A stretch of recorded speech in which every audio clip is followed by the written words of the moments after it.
Buenas tardes, estamos en una entrega más de Hay Vacantes. Esta vez estamos platicando con Alberto Chimal. Estamos aquí en el Café Bizarro. Alberto, ¿cómo estás? Hola, ¿cómo están? Bienvenido. Pues muchas gracias por aceptar la invitación, venir a platicar con nosotros. Oye, y Alberto, ¿y por qué aquí en el Bizarro? Pues porque es un lugar muy bonito. Vean nada más acá el Zompantli que tenemos detrás. De un montón de lugares que hay en la Ciudad de México, este es uno de los más interesantes para mí, por lo menos. ¿No? La decoración, la música, casi siempre se puede encontrar buena música, buen ambiente. Y más con gente de nuestra generación. Y más con sí. Este lugar fue bastante significativo. A mí no me tocó ver tanto de eso porque yo viví en Toluca. Okay. Yo me vine a México después, ¿no?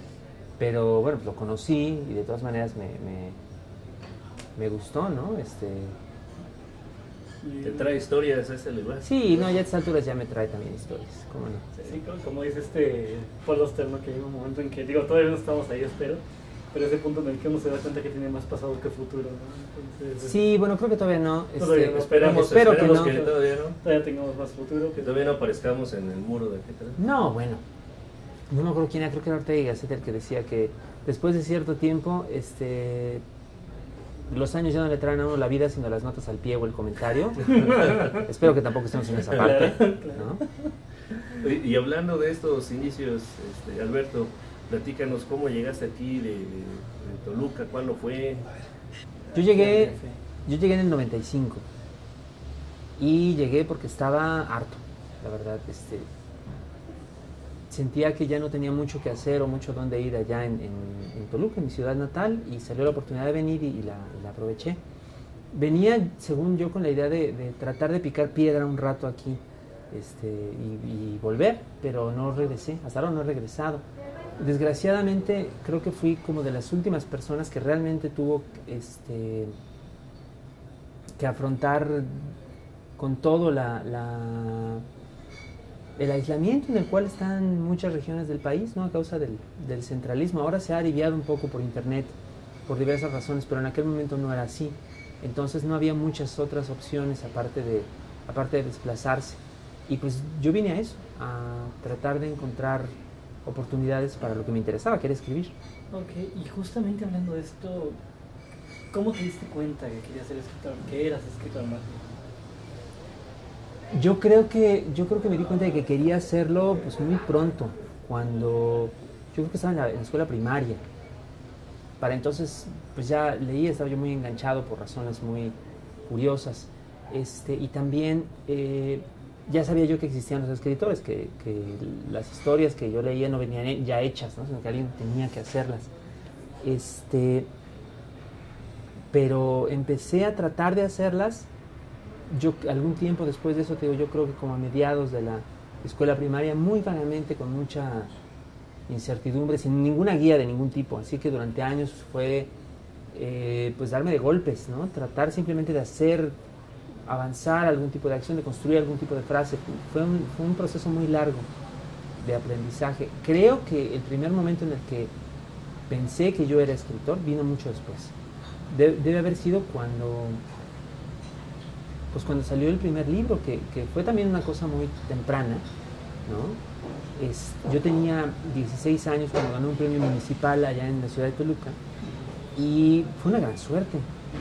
No tendría que haberlo sacado, es decir, es algo muy improbable, pero sucedió, y a partir de entonces pues pude decir que no solo que era escritor publicado, sino premiado, ¿no? Ahora parece que está un poco de moda el asumir como una pose de falsa modestia entre muchos colegas, sobre todo gente joven, ¿no? Decir, no, yo no soy escritor, o me da vergüenza, o qué porquería, o qué tontería. Claro. Yo no tuve oportunidad de ponerme en ese plan por el azar, por la fortuna. Desde muy pronto pude asumirlo, e incluso aunque todavía me faltaba mucho por aprender como de los fundamentos del trabajo, aunque todavía me tocaba tropezarme muchas veces, caerme muchas veces, tener que levantarme muchas veces. De hecho, para mí era un motivo de aliento el poder pensar que era escritor, poder decir que ya había logrado algo. Eso fue un gran aliciente para continuar en momentos muy difíciles, de hecho.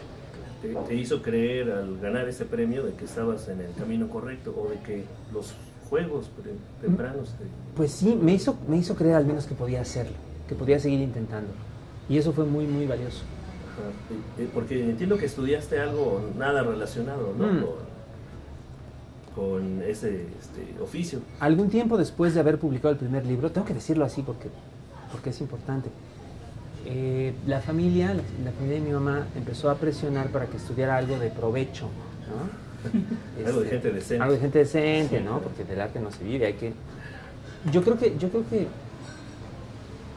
obviamente tenían las mejores intenciones, ¿no? Pero creo que uno de los grandes errores que cometí en mi vida fue aceptar y ponerme a estudiar una carrera, pues una ingeniería, pues. La estudié, la pasé, me fue muy bien, saqué mención honorífica y todo, pero en cuanto terminé, pues les dije, ¿saben qué?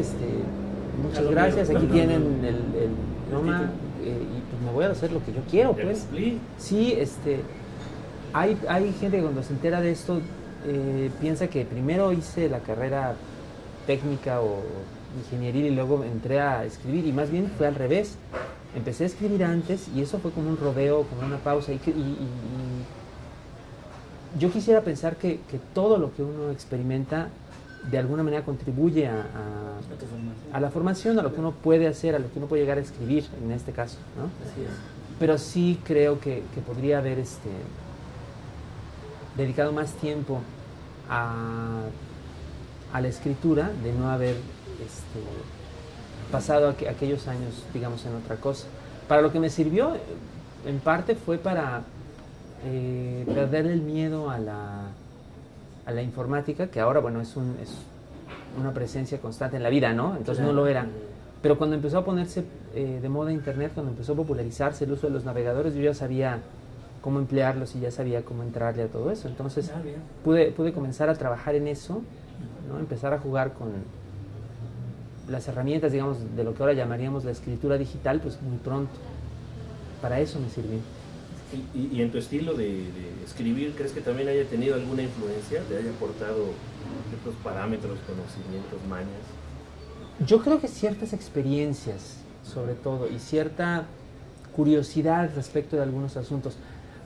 Muchos compañeros en aquel entonces estaban interesados sobre todo en las materias de programación o las que de pronto tocaban asuntos administrativos o cosas por el estilo. En cambio, a mí la materia que más me interesó era una materia donde jamás tocamos un teclado, que era una introducción a la inteligencia artificial, que tenía más bien que ver con cuestiones de epistemología, ¿no? De teoría del conocimiento, que a todos nos aburría espantosamente, pero a mí me fascinaba. Es que con el solo título se puede seccionar bastante, ¿no? No, y ahí por ejemplo me tocó leer, entre otros, aquel libro que comentábamos hace ratito antes de comenzar, el libro de Douglas Hofstadter, el de Gödel, Escher y Bach, ¿no? Y algunos otros de él, pues que es un tipo que ha discutido mucho y largamente estas cuestiones del pensamiento, de la naturaleza del pensamiento, ¿no? De la mente como un sistema de representación, de en qué momento se produce el fenómeno de la conciencia. Es una maravilla, ¿no? Eso fue de las cosas también que me dejó. Y fíjate, justamente hablando de esto, me gustaría mucho que nos hablaras de esas primeras lecturas que hiciste, tanto en el Señor Perdurabo como en alguna plática que hemos tenido. Comentabas que empezaste con libros de anatomía, que como que este tipo de textos también científicos de una forma marcaron mucho tus primeras lecturas, ¿no? ¿Cómo son tus primeros acercamientos a las letras como lector, digamos? La característica central de muchos textos tempranos que conocí no es tanto el carácter científico, sino más bien su carácter azaroso, caótico, heterogéneo. Debajo de la cama, de una de las camas en casa de mi mamá, donde dormía un tío, ¿no? Que en aquel entonces estaba estudiando en la universidad y se quedaba con nosotros, había de hecho varios montones de papeles y de revistas y de documentos. Entre otros había un montón con tratados de anatomía, tal cual. Y yo ahí veía efectivamente que se coloca el cadáver en decúbito ventral y pones el miembro superior en abducción y haces la incisión por acá, metes la mano, sacas el páncreas o sacas el pulmón y entonces puedes desplegarlo de esta manera. Había como todos estos tratados de disección, ¿no? Y entonces pues yo creo que asustaba yo mucho a la parentela cuando me ponía a explicar esto, ¿no? Y el decúbito prono y ese tipo de cosas. ¿Qué está leyendo este joven? ¿Qué está haciendo? De pornográfico. Espera, por favor. El siguiente montón eran revistas Geo, que era un clon como de la revista que ahora llamamos National Geographic, que en aquel entonces la llamaban Geografía Universal, estaba castellanizado el título. Entonces, pues ahí había de todo, ¿no? Que las maravillas de la naturaleza y las ciudades, y qué sé yo, pues digo, de lo que traen ese tipo de revistas, ¿no? Claro. Y el siguiente montón era el de las revistas porno, que era realmente el que asustaba a la familia, ¿no? Me cacharon una vez viéndolo y la verdad yo no entendía nada, yo tenía 6 años, ¿no? Y, ¿qué es esto? ¿Por qué está en esta posición? ¿Qué es eso de ahí? ¿No? ¿Por dónde saco el páncreas? ¿No? ¿Por dónde sale el páncreas? ¿Está en decúbito prono o qué es esto? Pero bueno, eso era lo que más asustaba a la familia, ¿no? Me vieron una vez que las vi y las confiscaron y ya no aparecieron jamás. Pero de hecho, fíjate qué chistoso, mis primeras referencias, por ejemplo, a la sexualidad humana explícita, no estaban ahí. Estaban en el montoncito de al lado, en la revista Geo, porque en uno de sus números venía un reportaje fotográfico bastante extenso de el viaje que había hecho Leni Riefenstahl, esta fotógrafa que fue colaboracionista nazi, que sobrevivió a la Segunda Guerra Mundial, que se pasó el resto de su vida intentando limpiar su nombre de alguna manera de la infamia, ¿no? Y que en algún momento de los años 70 hizo, o 60 quizá, hizo un viaje a África, a Sudán, a tomar fotos de las tribus Nuba, que entonces vivían en un estado, digamos, muy primitivo, ¿no? De aislamiento. Las fotos de la revista traían sobre todo, digamos, imágenes de rituales nupciales y de cortejo de las tribus Nuba, en los cuales toda la gente está bellísimamente adornada con abalorios, con pinturas, con peinados, pero está completamente desnuda. Entonces, los primeros desnudos explícitos que yo vi eran esos, masculinos y femeninos además, ¿no? Y la primera descripción de un acto sexual no estaba en ninguno de esos montones, sino de hecho estaba en un libro de ciencia ficción que me encontré debajo de un mueble. O sea, los encontramos en los lugares, era como buscar tesoros. Sí, sí, por supuesto, porque además yo era chaparrito. Entonces,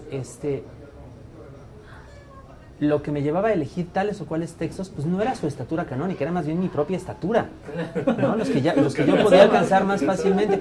A mi mamá le vendieron una colección de los primeros 11 tomos, fíjate, de una colección de libros de ciencia ficción que publicaba la editorial Martínez Roca en aquellos ayeres, que se llamaba Superficción y que traía cosas de Ray Bradbury, de Philip K. Dick, de varios otros. Era una colección pues, realmente muy interesante. El volumen 5, si no me equivoco, de esa colección es una antología de cuentos franceses, bastante malos, creo yo, en retrospectiva, que se llamaba Retorno a la Tierra, compilados por un autor como, diríamos ahora, pulp, que se llamaba Jean-Pierre André Bon. Y en ese libro viene, entre otros, un cuento en el cual hay la descripción explícita de un coito. Ahí me enteré. No entendía yo nada, yo tenía 6, 7 años, ¿no? ¿Qué es esto? ¿No? Además era un coito de un hombre con una planta extraterrestre, ¿no? Okay. Una buena manera de aprender. Pero pues así se entera uno de esas cosas, ¿no? Y para mí, mucho de lo que implicaban esos descubrimientos entonces era esto, o sea, era lo inesperado, lo heterogéneo, lo azaroso, lo extraño, ¿no? Más que, digamos, darme a mí o al niño que yo era como la idea de un orden o de un sistema o de un mundo ordenado, más bien lo que yo tenía ahí era pues era como una especie de gabinete de curiosidades, de cámara de maravillas que la llaman, ¿no? O sea, una colección de cosas heterogéneas donde cualquier objeto te podía salir al encuentro y sorprenderte con algo inesperado. Mis primeras experiencias con el conocimiento, con la literatura, eran eso. Y esas experiencias, impresiones, son lo que fueron sembrando tus temas. Pues yo diría que sí, y la misma idea como de lo heterogéneo, de lo sorprendente, de lo variado, de la multiplicidad como algo valioso, como algo bello por sí mismo, creo. Yo creo que esta misma cualidad que describes de lo heterogéneo, lo sorpresivo, etcétera, te genera un poco un gusto por lo impopular, digamos así, ¿no? Por no encontrar un mejor término, ¿no? Y que mantienes hasta la fecha, ¿no? De repente pasarse por tu Twitter es encontrar música súper rara, pero súper llamativa. O sea, yo recuerdo autores que conocí casi mucho por ti, ¿no? Jean Rey y otros tantos, ¿no? O sea, ¿cómo se desarrolla este gusto? Bueno, obviamente es lo que nos hablabas justo ahora, ¿no? Pero ¿cómo crees que se formó ya más adelante?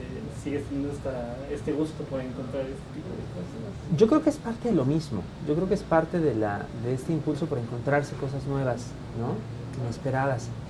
No es que piense de entrada en que sea impopular o no. O sea, más bien me parece que, sobre todo a la hora de que me toca como jugar a discutir ciertas cosas o a difundir ciertas cosas, que es algo que me gusta hacer, ¿no? en internet. Ya hay películas, música, textos que son muy fáciles de encontrar y que son muy fáciles, digamos, de hallar recomendados. Entonces cuando me veo como en la tarea de elegir cosas, ¿no? Pues pienso, ¿para qué un poema de Jaime Sabines? ¿O para qué esta reproducción de una película que todo el mundo conoce? ¿No? Claro. No tiene caso, ¿no? Mejor encontrarse esto que a lo mejor no es tan conocido, que es menos frecuentado, ¿no? Lo digo así porque no se trata necesariamente, o más bien no se trata de ninguna manera de presumir cierto conocimiento arcano, ¿no? Más bien se trata como de dar a conocer cosas que a mí me interesaron y que creo que no están suficientemente divulgadas. Exacto, eso es. Y así es con mucho de lo que me interesa también para el caso, para escribir.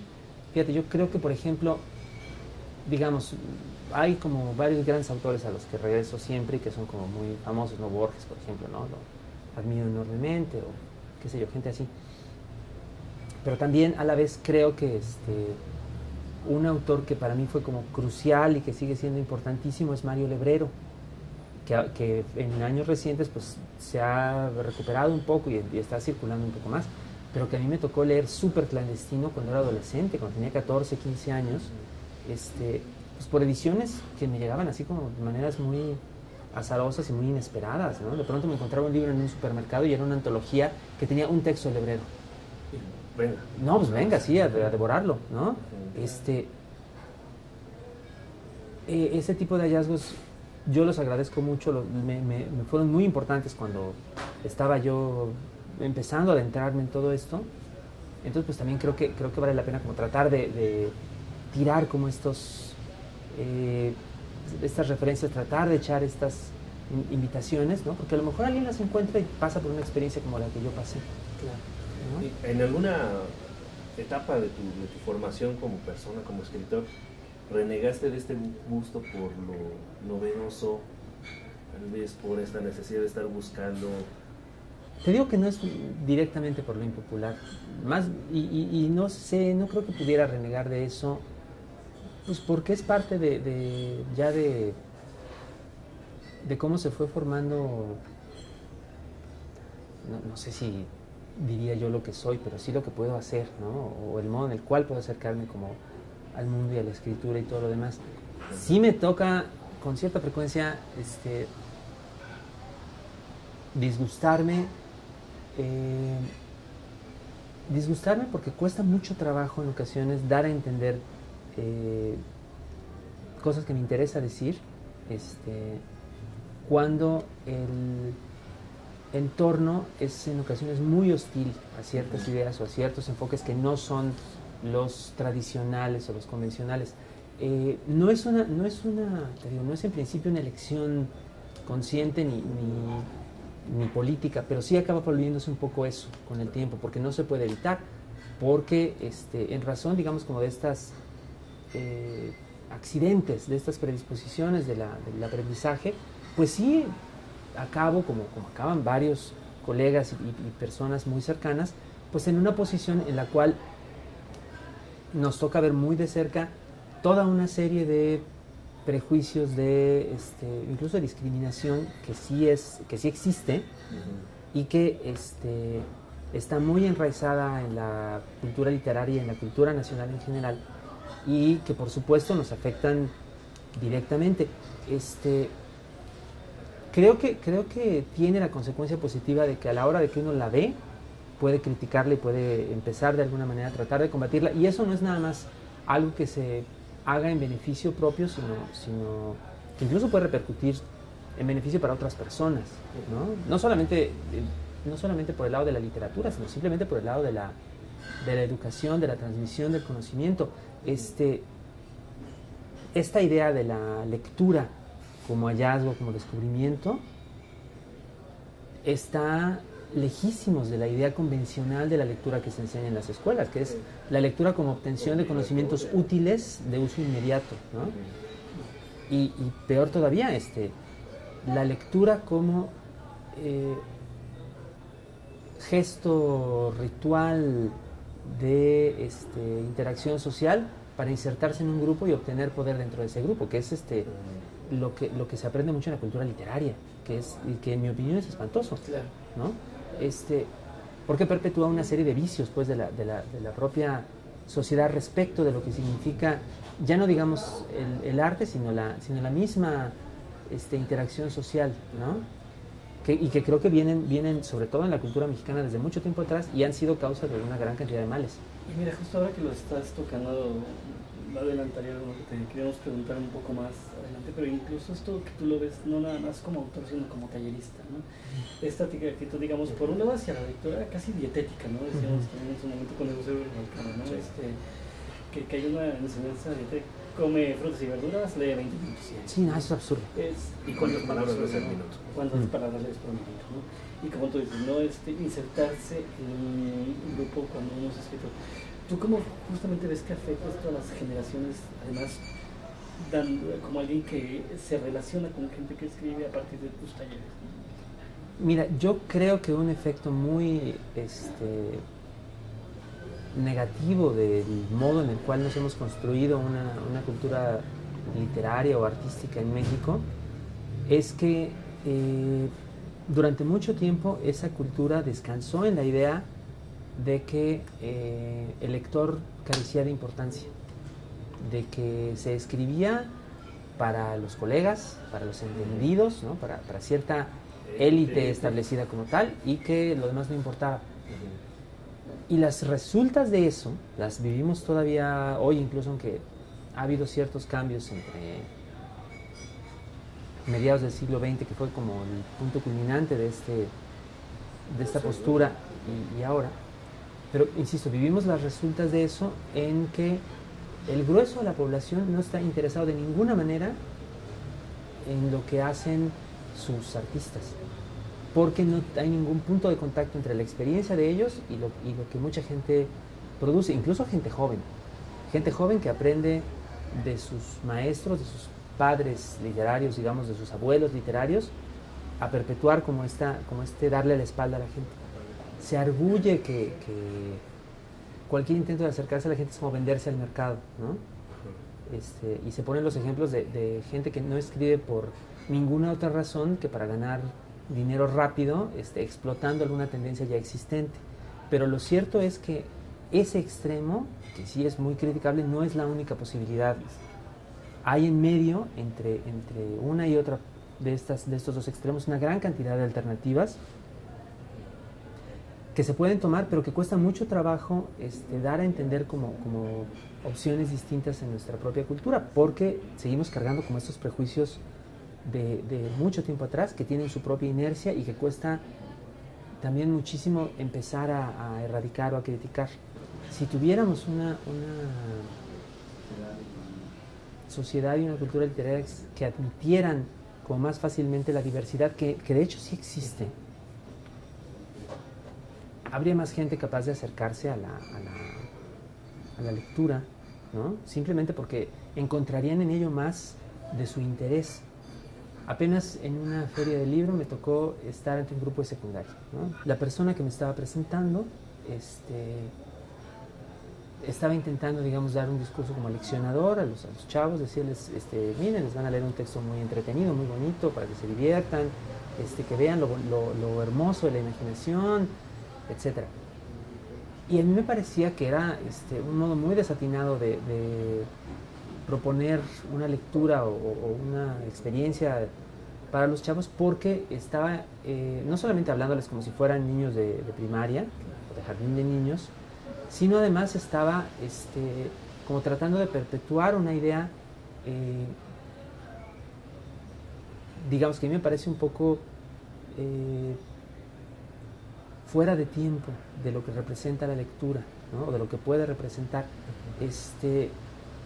Lo que sucedió fue que pues no le hice mucho caso, elegí leer un texto un poco más violento, un poco con menos buena onda, con un poco más de mala leche, y de hecho un texto de zombies, ¿no? Un texto de zombies, que es un tema que los chavos conocen bien, pero que jamás, casi seguro estoy de esto, jamás habían visto en un texto literario. Lo habían visto en la tele, lo habían visto en los videojuegos, lo habían visto en el cine, pero entonces a la hora de que lo ven aquí se enteran de que la literatura también puede contener eso, de que también puede ser cercana a ellos de esa manera, ¿no? De que no tienen, como se suele decir, que hacer ellos todo el esfuerzo para acercarse a la literatura, sino que también la literatura puede ser parte del trabajo de acercarse a ellos. Y creo que eso es bien importante. Creo que es muy importante dar a conocer esa idea.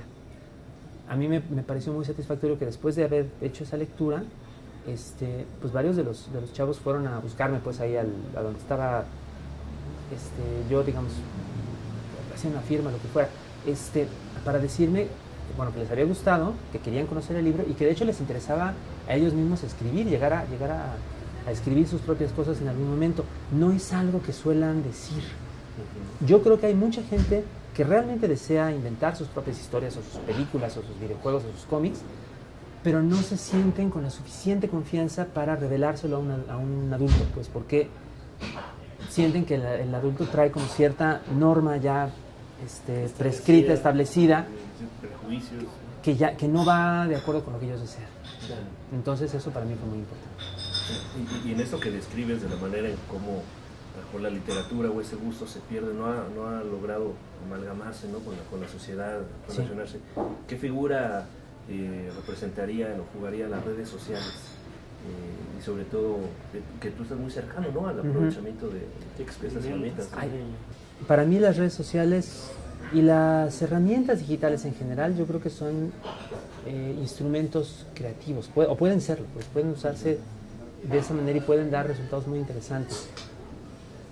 Yo he estado metido en ese asunto, de hecho creo que un poco antes de que se popularizara Internet. Las primeras computadoras personales no me tocó verlas tan de cerca como hubiera querido, porque no era muy de dinero mi familia y primero eran unos armatostes costosísimos, pero sí tuve la posibilidad suficiente de contacto con ellas en un momento u otro como para interesarme mucho en ese tipo de herramientas. Posteriormente, cuando pude meterme un poco más, por ejemplo, me tocó conocer de los primeros programas de hipertexto que se ofrecían pues comercialmente, y me tocó hacer algunos experimentos con ellos. No llegaron a mucho porque no había red, era muy difícil distribuir un hipertexto, ¿no? de disquete en disquete, era muy lento, era muy frustrante, digamos, ¿no?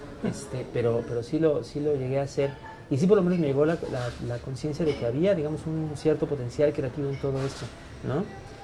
Me ayudó también el hecho de que cuando más se me facilitó a mí personalmente la escritura de textos fue cuando tuve acceso a procesadores de texto, ¿no?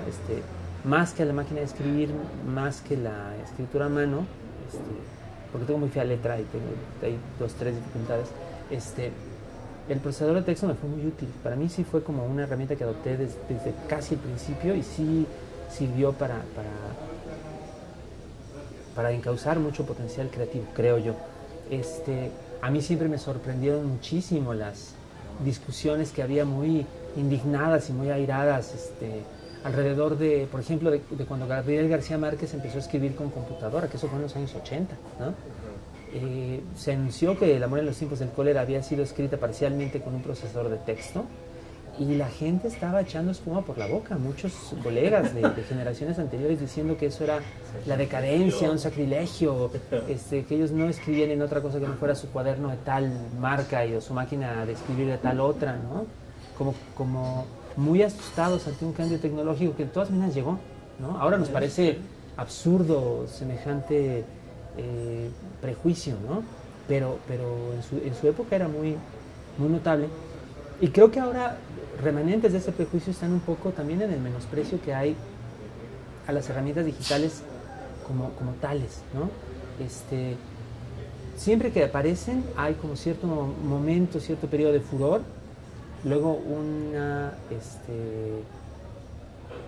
cierta fase posterior en la cual hay mayor aceptación, mayor utilización de las mismas, y luego cierta decadencia, cierto olvido. Lo vimos con las primeras servicios de páginas personales, lo vimos con los blogs, MySpace, lo vamos a ver seguramente con Facebook y con Twitter en algún momento dado. Creo que lo que todavía no se ha visto es, por una parte, que estamos en realidad en un proceso de transición que va a ser mucho más largo y que es análogo al proceso de transición que hubo entre la escritura manuscrita y la imprenta, que de hecho duró siglos, ¿no? La primera novela moderna, que es por supuesto consecuencia directa del uso y la popularización de la imprenta, de hecho es un libro que aparece mucho tiempo después de la muerte de Gutenberg, ¿no? Casi 100 años después. Yo creo que ahora va a suceder lo mismo. Las resultas verdaderas de la tecnología digital que estamos adoptando ahora no van a ser los estados de Facebook, no van a ser lo que ahora se llama la tuiteratura o la tuitficción. Esos van a ser como etapas, pero de un proceso mucho más largo del que todavía no vemos el fin, porque se trata de que se dé un acomodo, digamos, mucho más profundo, un reacomodo mucho más profundo de una gran cantidad de prácticas, de modos de pensar en la escritura. Estamos viendo solamente una parte de ese proceso y estamos participando nada más de una parte. Eso por un lado. Por el otro, se habla mucho de las consecuencias negativas de la utilización de este tipo de herramientas, y sí puede haberlas. De hecho, parte de lo que se revela en la actualidad es, por ejemplo, cómo potencian, digamos, muchos comportamientos sociales que en última instancia no solo son muy desagradables, sino muy inútiles, ¿no? Nuestra época es una época de mucho parloteo y de poca acción, que se vuelve muy superficial a la hora de que las redes sociales nos sirven nada más para reaccionar a lo muy espontáneo, a lo muy inmediato, pero no propician mucho la reflexión. Sin embargo, eso no quiere decir que tengan necesariamente que ser así, o que todas nuestras interacciones en Internet tengan que ser así. Creo que hay muchos otros aspectos de la comunicación por medios digitales a los que deberíamos prestarles más atención, simplemente porque estas herramientas no se van a ir, no van a desaparecer, no van a dejar de ser empleadas, no van a dejar de crecer, ¿no? Y no van a dejar de crecer. Así que pues más nos vale aprender a reconocer sus posibilidades y a reconocer también sus debilidades, a verlas con más claridad, igual que con el tiempo, que espero yo, aprendimos a ver a la imprenta o a ver las herramientas de escritura con más claridad. Eso nos falta hacer todavía. Y que ese cambio sirvió para la perdurabilidad, ¿no? de los textos, la cultura, y ahora que están basadas en lo efímero, ¿no? Es contenido que pareciera que hasta esa es su bandera, ¿no? La oportunidad, la desaparición pronta, ¿no? de todo. ¿Hacia dónde podremos...? Es enigmático, ¿no? El pensar en el futuro de eso. Pues sí, pero fíjate, yo estoy de acuerdo en que, digamos, la tecnología, el libro impreso tiene, digamos, ciertas capacidades de perdurar que simplemente por ser más sencillas, por no requerir de energía eléctrica, están fuera del alcance de la tecnología digital actual. Pero por otro lado, en principio, el carácter efímero de la información en las redes sociales actuales tampoco es una característica consustancial de las herramientas digitales, es simplemente parte del diseño de las redes que tenemos ahora, ¿no? Pero, por ejemplo, hay archivos de Internet muy vastos, muy copiosos, a los cuales se puede tener acceso prácticamente instantáneo, prácticamente gratuito, que guardan una gran cantidad de información que de otra manera no la tendríamos. De hecho, en ciertos momentos de nuestra relación con la tecnología digital tenemos el problema opuesto a la pérdida de información debido al paso del tiempo. Tenemos una sobreabundancia de información que de hecho, también al contrario de lo que se suele pensar, está desligada del tiempo de una manera muy, muy extraña. Esta es la época en la cual podemos escuchar en la misma lista de reproducción de nuestro iPod o lo que sea, o del Spotify o de lo que ustedes quieran, podemos escuchar el nuevo éxito del artista de moda e inmediatamente después una adaptación con instrumentos tradicionales de alguna pieza musical de la cultura burrita, que es la música más antigua que se conserva. Podemos oírlas una primero, la otra después, y no tener ni idea de cuál es la distancia cronológica que las separa. Podemos tener acceso a un libro, a reproducciones de incunables del siglo XVIII, y al lado del más reciente cómic de la Marvel, y quizá apreciar, digamos, que son distintos, que vienen de lugares distintos, pero no tener idea precisa de cuál es su contexto, de cuál es la relación entre los dos. Estamos viviendo en una época en la cual ese contexto se difumina, se desliga de nuestra experiencia cotidiana, y eso se debe a la accesibilidad de la información, no a la carencia. Yo recuerdo que hace 3 años más o menos en un coloquio García Canclini decía que vivimos en el siglo de las muertes anunciadas y no ocurridas, ¿no? Que se dice que el cine iba a desaparecer del teatro, no ocurrió, que la televisión iba a hacer desaparecer el cine y tampoco ocurrió. Vaya, los transformaron ciertamente, ¿no? Y él decía, el libro electrónico no va a hacer desaparecer al libro tradicional, simplemente tendremos que readaptarnos. ¿Crees que más bien encontraremos nuevas formas de aplicación a través de tecnologías, creativamente hablando, ya no nada más a niveles tecnológicos, sino en la parte creativa? Yo creo que eso está pasando ahora. Yo creo que de muchas maneras, a la hora de que las tecnologías que tenemos de tiempos anteriores se ven forzadas, digamos, a cambiar su relación con la cultura, se ven obligadas a ocupar quizá un sitio distinto del que ocupaban, pues tienen que adaptarse y tienen que representar algo distinto de lo que representaban. Creo que esta época, por ejemplo, es una en la cual hay más libros de arte, más libros en los cuales hay un gran refinamiento de las técnicas de impresión que en cualquier otra de la historia, pues, remontándonos incluso a Gutenberg, a Caxton, ¿no? A los primeros grandes impresores. Porque los impresores actuales, si bien usan para mucho de su trabajo herramientas digitales también, ¿no? La preprensa digital, se sirven de ella para potenciar características o posibilidades de la imprenta tradicional. Por dar un solo ejemplo, este año apareció por primera vez después de cerca de 10 años de que mucha gente lo esperaba, la traducción de una novela de un estadounidense, Mark Z. Danielewski, que se llama La Casa de Hojas, que es un libro tipográficamente complicadísimo. Es una historia, digamos, de horror, muy extraña, muy alucinada, pero además es un libro que como objeto es muy interesante porque tiene varios trucos, varios juegos con las palabras, la colocación, la formación de la caja, la utilización de diferentes tipografías que tratan de darle digamos, una serie de efectos expresivos adicionales al texto que pueden ser aceptados, ¿no? Pueden ser criticados o pueden ser elogiados, eso no importa. Lo cierto es que habrían sido, si ahora son difíciles, habrían sido impensables hace 40 o 50 años. Claro. Sea cual sea el resultado de experimentos así, lo cierto es que ahora son realizables y se están dando, digamos, a causa de los avances de la tecnología actual aplicados a la prensa. Así también en años recientes me ha tocado ver, sobre todo como libros de diseñador, en diferentes lugares o exhibiciones, unas auténticas maravillas que son, digamos, ejemplos muy, muy inusitados también del arte de la impresión. Creo que en parte ese es uno de los caminos que le quedan todavía al libro impreso, pues el libro de arte, quizá el libro objeto, como lo llaman, la utilización de todo este conocimiento acumulado, pues un poco quizá para libros no de difusión masiva, pero que representan todavía algo importante. Por otro lado, también creo esto, algo que se ve cada vez más claramente es que la tecnología digital está sujeta con mucha facilidad a cierto tipo de censuras y de controles que apenas hace 15 o 20 años habrían parecido imposibles.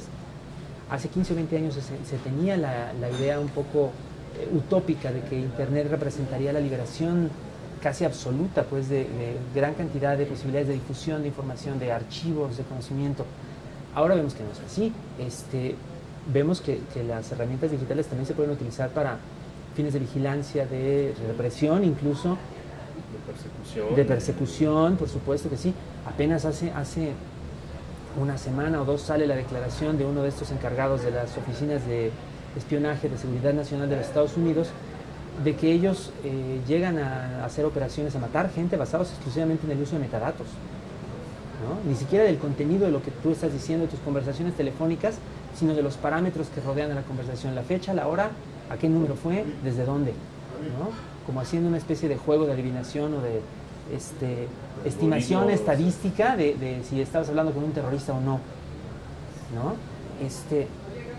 Ante esa posibilidad, ante esa realidad, pues, de estos mecanismos de represión, resulta que ciertas técnicas muy sencillas de impresión, muy de baja tecnología, de bajo nivel, a lo mejor acaban convirtiéndose también en una alternativa a esta tecnología, digamos, ya reglamentada y controlada. A lo mejor nos vamos enterando de que de pronto una prensa, un mimeógrafo, que es una tecnología ahorita totalmente obsoleta, una simple libreta en la que se escribe con una pluma, pues se convierten un poco hasta en tecnologías subversivas o guerrilleras, porque están fuera de esos controles, ¿no? A lo mejor también es otro destino entre varios posibles que puede tener todavía esta tecnología, ¿no? Que es simplemente más barata, más fácil de propagarse, más difícil de caer dentro de los esquemas de reglamentación de las comunicaciones globales. Y hablando de toda esta problemática o cuestiones, ¿no?, que vienen a futuro relacionado con tu obra y cómo eran los tiempos cuando iniciaste, ¿no? Ahora, cómo ha cambiado las tecnologías, ¿no?, la difusión, la impresión, los nuevos temas que seguramente han influido en tu obra. Recuerdo que en una parte de Señor Perdurabo hay una voz que te cuestiona, ¿no? ¿De qué ha servido todo? ¿Qué respuesta tendría Alberto en eso? Ay, yo creo que cuando uno se enfrenta con esos demonios, con las propias inseguridades y con las propias frustraciones, uno tiene que recordar sobre todo que simplemente para seguir existiendo uno no puede dar respuestas definitivas a ese tipo de preguntas. ¿Para qué ha servido todo? Es algo que solamente podría responder cuando esté muriendo, ¿no? O que solamente podrá responder alguien después de mí, ¿no? Si de veras vale la pena tratar de responderlo, ¿no? Hasta ahora ha servido para que tengamos conversaciones como esta, ¿no? Ha servido para que pueda yo darle curso a ciertas aspiraciones creativas, ha servido para que pueda conocer a algunas personas, ha servido también, digamos, en un sentido más íntimo, pues para que yo pudiera construirme algún modo de relacionarme con el mundo. Yo estoy convencido de que la creación literaria, artística en general, es la expresión de cierto desajuste que uno tiene con aquello que le rodea. Y en elegir expresar ese desajuste, esa inconformidad, ese desacuerdo por estos medios, uno consigue, digamos, cierto tipo de equilibrio. Pero además, uno consigue, quizá, si tiene suerte, darle sentido o darle una cierta expresión al desequilibrio de otras personas, a las frustraciones de otras personas, a las ansiedades de otras personas. Creo que es como uno de los muy escasos procesos en la vida humana en los cuales parece que va uno en contra de la entropía, parece que uno acaba con algo más de aquello que tenía cuando comenzó, ¿no? Y algo que puede llegar más allá de uno mismo, ¿no? Que no se agota exclusivamente en uno mismo. Entonces es pues, poco menos milagroso y para mí es como una justificación que en la mayor parte de las ocasiones es suficiente. Incluso si uno no se convierte en un clásico de la literatura, incluso si uno no consigue, digamos, gran cantidad de premios o mucho dinero, o influir de alguna manera directamente en el poder político, ¿no? Que es un poco como una aspiración que parecía como lo máximo, o muchas personas en nuestro entorno piensan que es como la única aceptable, ¿no?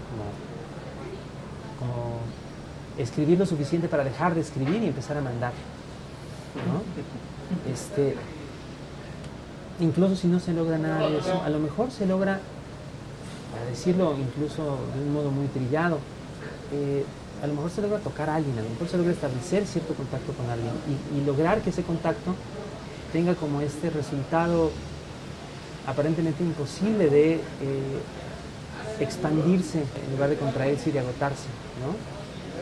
Si uno tiene por lo menos la oportunidad de intentarlo, pues ya está logrando uno algo, creo yo. Y ahora después esto es difícil seguir, ¿no? Pero me gustaría, si tenemos esa curiosidad de que nos hablaras un poco del origen de Horacio Custos. Horacio Custos aparece en un momento de frustración. Como a veces suele ocurrir, ya les comentaba, estaba yo muy disgustado por varios frentazos, varias decepciones recientes. Esto ocurrió en el año 2000 aproximadamente.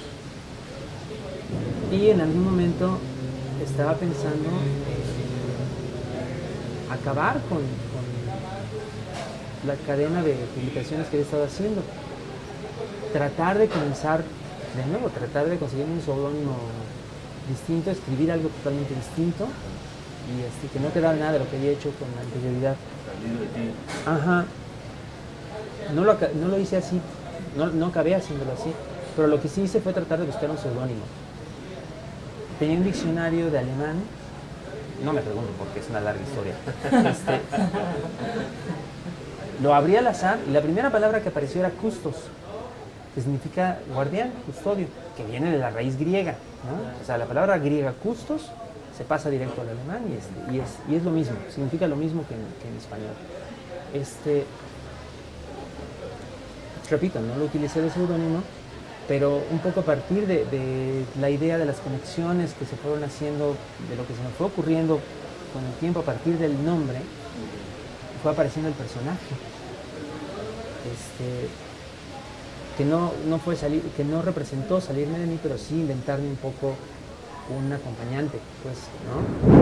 ¿Un cómplice? Un cómplice. ¿A quién echarle la culpa? Pues sí, el personaje está repitiendo cosas que yo hacía de pequeño, se lanza al mundo a ver qué se encuentra, ¿no? A ver qué lo sorprende, a ver qué lo maravilla, y lo encuentra, ¿no? Además, ya lo estás envidiando. No, bueno, tenemos buena relación. El argumento que se ha ido creando con los años a lo largo del personaje, él tiene como sus patrocinadores secretos, misteriosos, que le mandan como encomiendas. Mira, por allá hay cierta cosa interesante, entonces ve, ¿no? Y entonces él regresa y entrega sus reportes.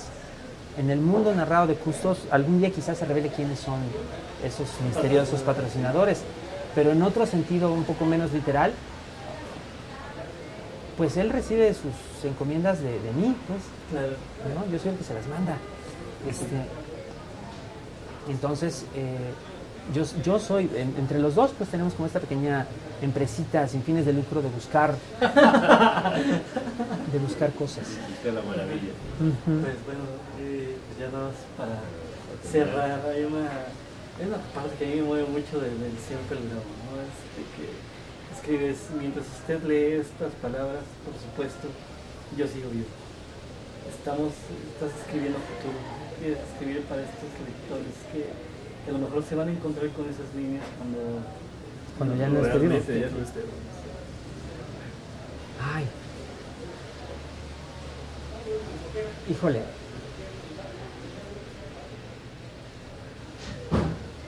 Yo creo que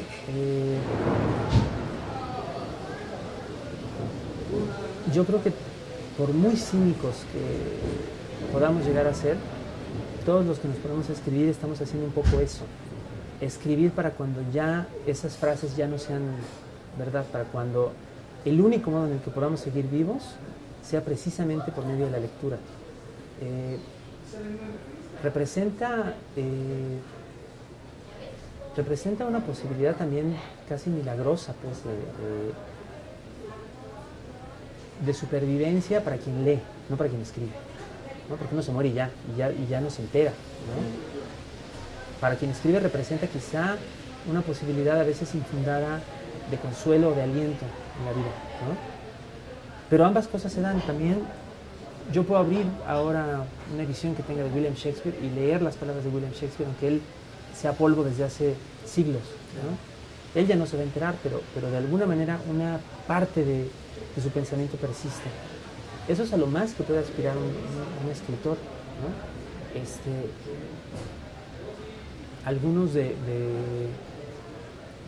Algunos de nosotros pues también optan por otras posibilidades, ¿no?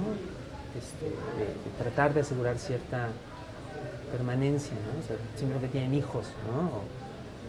O hacen cualquier otra cosa. A algunos no les importa o no lo tienen, digamos, como a la misma altura, ¿no? O dicen que no lo tienen. Pero yo creo que cualquier acto por el cual se fije algo por medio del lenguaje es, se quiera o no, como este intento de ir más allá de uno mismo. Y por eso también, aunque a veces lo tomamos muy a la ligera, sí conlleva como cierta responsabilidad. Y además es una responsabilidad muy extraña y muy misteriosa, porque no es necesariamente una responsabilidad con el entorno actual, no es necesariamente una responsabilidad con aquello en lo que creemos en este momento o aquello que está sucediendo en este momento, porque quizá eso ya se pierda, porque abarca el presente y abarca también todo lo que no conocemos del futuro. Y el único asidero que tenemos para tratar de asumirla, cuando deseamos asumirla, es tratar de acercarnos a lo que pudiera haber de humano en gente a la que no conocemos. Viendo en uno mismo y viendo en lo que nos rodea aquello que no podemos ver más allá. Y eso es muy, muy grande y eso es muy tremendo. Aunque también es muy estimulante, es un desafío. Como último gran favor, te queremos solicitar si nos pudieras leer alguno de tus cuentos, uno que tú escojas. Uno muy breve para que nos alcance. Con esa parte. A ver. Variación sobre un tema de Coleridge. Recibí una llamada.